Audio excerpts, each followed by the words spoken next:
Jóvenes, buenos días. Como apoyo al trabajo que hemos venido haciendo a través de las guías, a través de los videos que se han subido, a través de las videollamadas que hemos hecho y en las cuales yo les he explicado, he tratado pues como de hacerles un resumen de lo explicado hasta el momento y de lo trabajado en las guías. Espero, muchachos, de que les sirva esto. De todas maneras, vamos a seguir insistiendo en estos videos, repasando los contenidos. Si hay dificultades, no duden en escribirme a través del WhatsApp, de preguntarme las dudas que tengan, en qué les puedo colaborar. Entonces vamos a empezar con esta presentación. Miremos.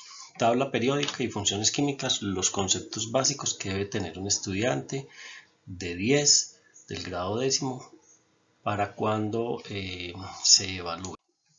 Entonces, en el trabajo de la guía, pues decía que tuviéramos la tabla periódica y que esa tabla periódica pues hiciéramos el recorte del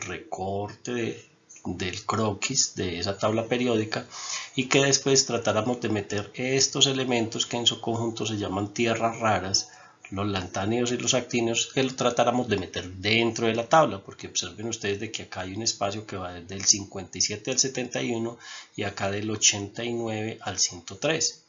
Entonces, si ustedes hacen el croquis de la tabla periódica y recortan esa tabla periódica, pues ustedes van a poder meter esta información de estas tierras raras, las pueden meter acá, de tal manera que queden incluidas dentro de esa tabla. Entonces, la tabla, ¿cómo les debió de haber quedado? Pues obviamente les debió de haber quedado así. Observen que acá sería 56, 57, que es lo que tenemos acá, y acá 88, 89, que es lo que tenemos nosotros acá, ¿cierto? O sea que estos elementos que ustedes observan acá son estos mismos elementos que se llaman en conjunto tierras raras y que son los lantánidos y los actínidos. Entonces, así les debió de haber quedado por lo menos los 4 primeros puntos de la guía que desarrollamos. Bueno, ¿qué debe saber un estudiante? Que si usted hace la distribución electrónica de un elemento cualquiera, pues podrá ubicarlo fácilmente en la tabla. Podrá saber en qué grupo y en qué periodo de la tabla periódica se encuentra. Recuerden que los verticales son los grupos y los horizontales son los periodos. Entonces, si usted hace su distribución electrónica de un elemento y le termina en S, pues usted ya sabe de qué U es un alcalino, un elemento alcalino o un elemento alcalino térreo. O sea, si termina en S1 es un elemento alcalino y si termina en S2 es un elemento alcalino térreo. Recuerden de que estos elementos de la tabla periódica son metales y son muy electropositivos. ¿Eso qué quiere decir? De que tienen la propiedad de entregar con facilidad sus electrones a otro átomo con el cual se unan. Si usted hace la distribución electrónica y esa distribución electrónica le termina en P, pues estará en este bloque. O sea, desde el grupo del boro hasta el grupo de los gases nobles o inertes. ¿Eso qué quiere decir? Quiere decir de que estos elementos de la tabla periódica, en su gran mayoría, son no metales. Recuerden que por acá teníamos los metales, acá también hay metales, pero acá la mayoría son no metales. Entonces, si usted hace su distribución electrónica y le termina en P, usted ya sabe que estará acá. O sea, si usted quiere saber exactamente el grupo, simplemente sume los electrones del último nivel y le dará específicamente el grupo. Si usted hace su distribución electrónica y le termina en D, pues ya sabe que pertenece a los elementos de transición. Y si termina en F, elementos de transición interna, que son estos que hay acá, ¿cierto? Entonces estamos hablando de los lantánidos y los actínidos. Muy bien, sigamos acá. Recuerde que este diagrama de Müller pues, es el que me establece pues, como el resumen de cómo se debe de organizar los electrones en los diferentes niveles y subniveles para un elemento cualquiera, para los electrones de un elemento cualquiera. Y recuerde que se llenan en forma de zigzag, digámoslo así, de zigzag, o sea, del 1s2 pasa al 2s2, luego al 2p6, 3s2, 3p6, 4s2, 3d10, 4p6, 5s2, 4 de 10, 5p6, 6s2. Recuerde que estos son los niveles, primer nivel, segundo nivel, tercer nivel, cuarto nivel, y estos verticales son S, P, D y F son los subniveles. Recuerde que los S son esféricos y que le caben 2 electrones, los P son trilobulares, le caben 6 electrones, los D son pentalobulares y le caben 10 electrones, los F son heptalobulares y le caben 14 electrones. Entonces recuerden de que esto tiene que ver con la estructura del átomo de acuerdo a lo planteado por Erwin Schrödinger, que fue el que dio la teoría de cómo estaba organizada el módulo actual del átomo. Entonces esto nos sirve para nosotros organizar esos diferentes electrones en los niveles y subniveles correspondientes.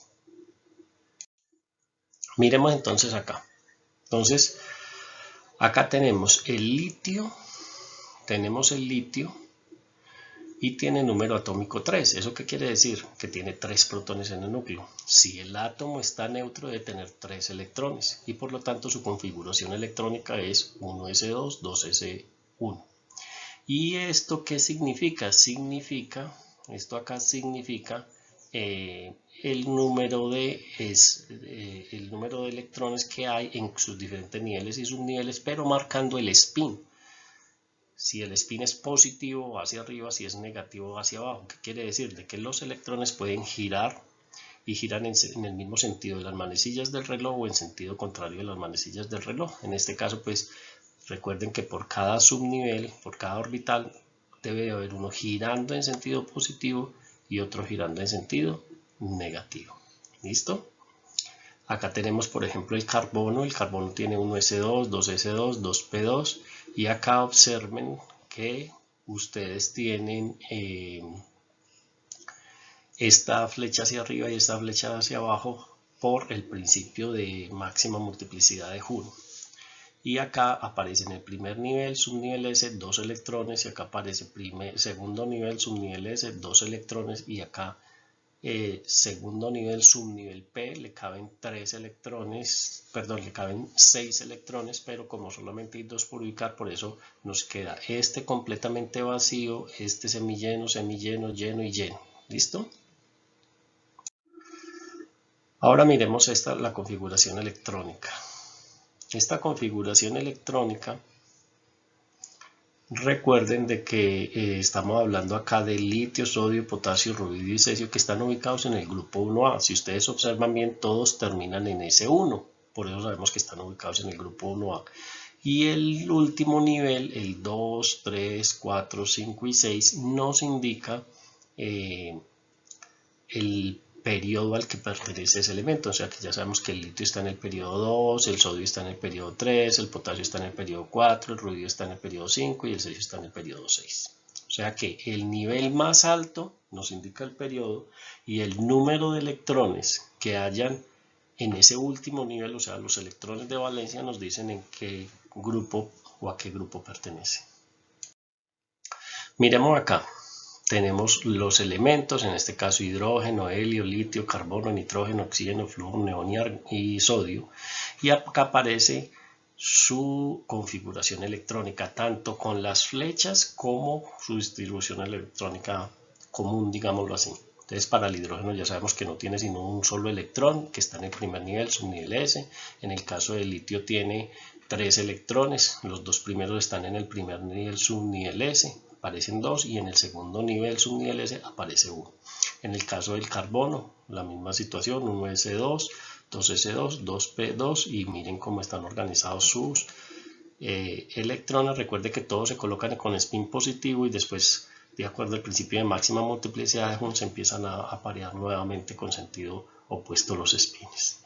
Bien, muchachos, entonces en esta tabla pues nosotros ya tenemos unos elementos químicos como el sodio, como el fósforo, como el bario, como el antimonio, como el oro, que aparece una información. En esa información aparece en la parte inferior izquierda el número atómico que indica el número de protones. En el caso del fósforo son 15 protones, el número atómico es 15. Y aparece en la parte superior izquierda aparece la masa atómica. La masa atómica, por ejemplo, del sodio es 23, del fósforo es 31, del bario 137, del antimonio 122 y del oro 196.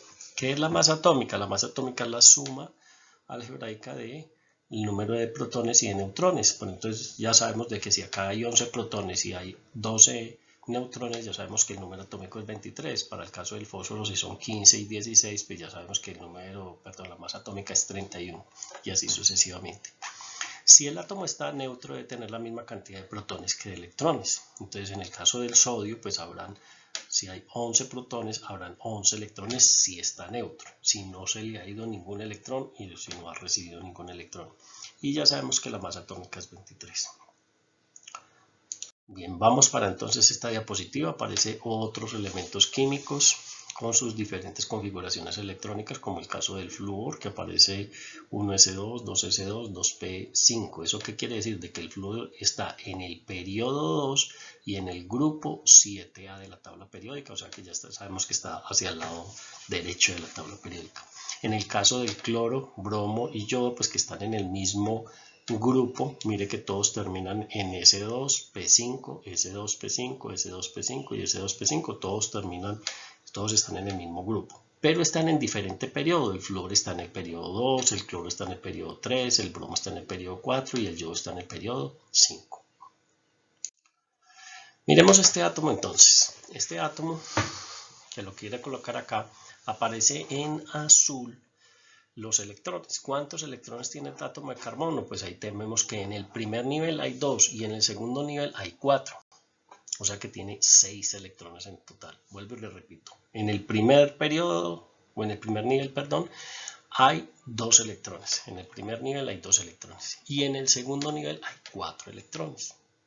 En total son 6 electrones. Y si observan bien en el núcleo, aparece como en color naranja los protones, que hay 2, 4, 6 protones. Y los grises son los neutrones y aparecen también 6. Si aparecen 6 protones, ya sabemos que su número atómico es 6 porque es la cantidad de protones. Y sabemos de que si hay 6 protones y 6 neutrones, la masa atómica es 12. ¿Por qué? Porque la masa atómica es la suma de los protones más los neutrones que están en el núcleo y que son los que hacen realmente la masa del átomo. Este átomo está neutro. ¿Por qué está neutro? Porque tiene la misma cantidad de protones que de electrones.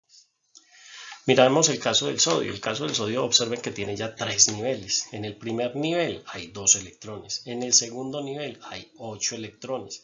Y en el tercer nivel solamente hay 1. O sea que en total tiene 11 electrones. Acá dice de que tiene también 11 protones y tiene 12 neutrones, por lo tanto ya sabemos que su masa atómica es 23, porque la masa atómica es la suma de los protones más los neutrones. ¿Y cómo nos queda la distribución electrónica? Nos queda 1s2, 2s2, 2p6 y 3s1, esa es nuestra distribución electrónica. Bueno, ya acá lo que ya les había manifestado, estamos diciendo de que si ustedes saben que termina en que termina una distribución electrónica, puede ubicar fácilmente ese elemento dentro de la tabla periódica. Entonces ya sabe que si termina en S, alcalino o alcalino térreo, si termina en P, pues ya sabemos que va desde el grupo del boro hasta los gases nobles. Si termina pues con excepto del helio que termina en S2, ¿cierto? Ya sabemos que si termina en D, pues ya sabemos que es un elemento de transición, y si termina en F, es un elemento de transición interna. Bueno, hay muchas propiedades que son periódicas, que aparecen dentro del tabla que son periódicas. Por ejemplo, este es el radio atómico. Entonces, dice acá que los radios de los átomos varían en función de que se encuentren en estado gaseoso o unidos mediante enlace iónico, covalente o metálico.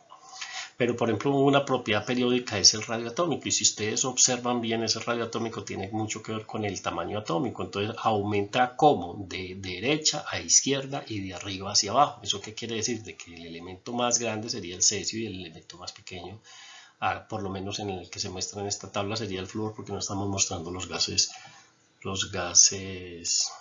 nobles.